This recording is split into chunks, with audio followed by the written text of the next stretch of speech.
Sahabat setia Glory yang dikasihi Tuhan, Shalom. Hari ini adalah Rabu 1 Juni 2022. Kita mengawali bulan Juni dengan penuh syukur dan penuh pengharapan. Hari ini kita merayakan peringatan wajib Santo Justinus Martir. Justinus lahir sekitar abad kedua di Nablus, Samaria. Ia lahir dari keluarga pagan yang masih menyembah dewa-dewi berhala. Suatu hari, Justinus mendengar sebuah orasi dari seorang pria tua di dekat plaza. Inilah awal Justinus mengenal Yesus hingga akhirnya ia dibaptis. Ia banyak menulis refleksi-refleksi iman dan dijadikan buku. Sampai hari ini, tulisan-tulisan Justinus masih aktual dan menjadi kekayaan dalam kasadah ajaran gereja. Ia juga sejak awal telah menulis penetapan hari raya Natal yang dicurigai berasal dari perayaan Dewa Matahari. Dalam praktiknya, di abad-abad awal gereja, perayaan ini sudah dirayakan dan ditulis oleh Justinus bahwa Natal kelahiran Tuhan pada tanggal 25 Desember dirayakan. Justinus juga menuliskan refleksinya perihal Ekaristi yang dituangkan dalam karyanya yang berjudul Dialog.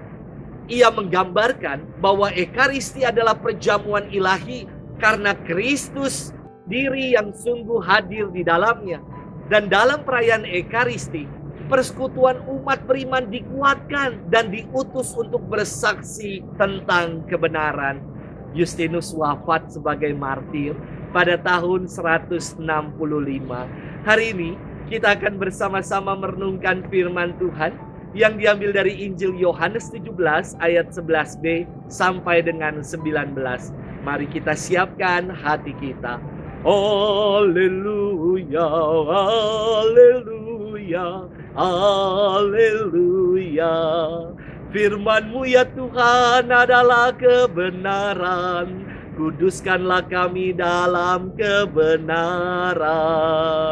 Haleluya, haleluya, haleluya. Tuhan bersamamu dan bersama rohmu. Inilah Injil suci menurut Yohanes, dimuliakanlah Tuhan. Dalam perjamuan malam terakhir, Yesus menengadah ke langit dan berdoa bagi semua murid-Nya.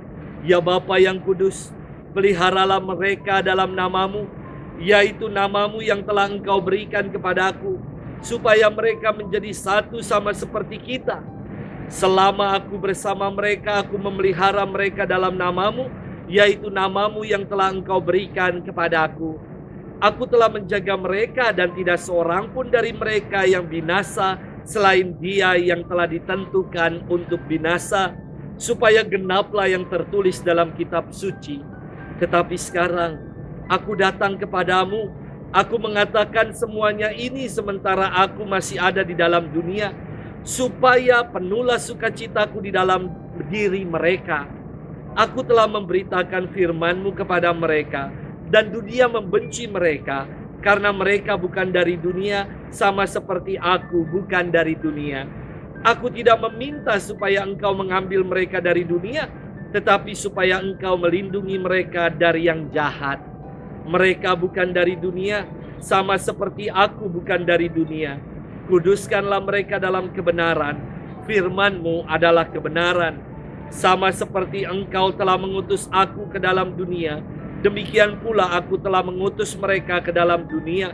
Dan aku menguduskan diriku bagi mereka, supaya mereka pun dikuduskan dalam kebenaran. Demikianlah sabda Tuhan. Terpujilah Kristus. Sahabat setia Glory yang dikasihi Tuhan, Shalom. Hari ini adalah hari libur nasional karena kita merayakan hari lahirnya Pancasila. Baru sejak tahun 2016 setiap 1 Juni diperingati lahirnya Pancasila sebagai pondasi hidup bernegara. Bung Karno dalam sidang pertama Badan Penyelidikan Usaha Persiapan Kemerdekaan Indonesia atau BPUPKI menyampaikan pidatonya demikian. Namanya bukan Pancadharma, tetapi saya namakan ini dengan petunjuk seorang teman kita ahli bahasa. Namanya ialah Pancasila. Sila artinya asas atau dasar. Dan di atas kelima dasar itulah kita mendirikan negara Indonesia kekal dan abadi. Dasar inilah yang menjadi nafas dalam hidup berbangsa agar Indonesia kekal dan abadi. Sahabat setia Gowor yang dikasihi Tuhan, firman Tuhan hari ini berkisah tentang doa Yesus kepada para muridnya. Yesus berdoa begini, "Ya Bapa yang kudus, peliharalah mereka dalam namamu, yaitu namamu yang telah Engkau berikan kepadaku, supaya mereka ini menjadi satu sama seperti kita." Yesus mendoakan para muridnya agar mereka menjadi satu dengan Allah dan saling menjaga persatuan di antara mereka. Karena ia menyadari akan banyak tantangan ke depan sebagai pengikut Yesus. Mereka akan ditolak, dibenci, dikucilkan karena namanya. Namun karena persatuan mereka dengan Allah, mereka akan dikuatkan. Dan karena persatuan di antara mereka membuat mereka menjadi tetap teguh dalam iman. Sahabat setia Gowor yang dikasihi Tuhan, banyak sekali momen-momen dalam sejarah bangsa Indonesia yang menjadi tonggak persatuan bangsa. Termasuk peristiwa lahirnya Pancasila yang hari ini kita rayakan. Sebagai murid-murid Kristus, kita diajak untuk merawat persatuan.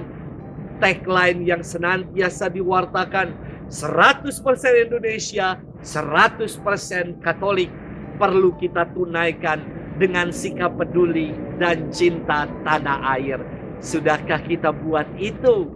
Selamat bermenung dan Tuhan memberkati kita selalu dalam nama Bapa dan Putra dan Roh Kudus. Amin.